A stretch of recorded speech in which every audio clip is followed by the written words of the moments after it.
Руслан и Людмила. Автор Александр Сергеевич Пушкин. У лукоморья дуб зеленый, золотая цепь на дубе том. И днем и ночью кот ученый, все ходит по цепи кругом. Идет направо, песен заводит, налево сказку говорит. Там чудеса, там леший бродит, русалка на ветвях сидит. Там на неведомых дорожках следы невидимых зверей. Избушка там на курьих ножках стоит без окон, без дверей.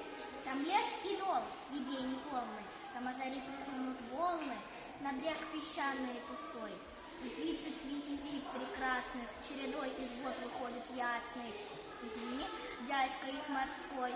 Там королевич мимоходом меняет грозного царя. Там в облаках перед народом через леса, через моря колдун несет богатыря. В темнице там царевна тужит, а бурый волк ей верно служит. Там ступа с бабой-ягой идет-бредет сама с собой.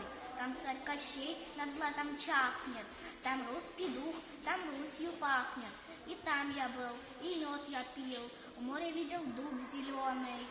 Под ним сидел и кот ученый. Свои мне сказки говорил. Одну я помню сказку эту, повидать теперь я свету.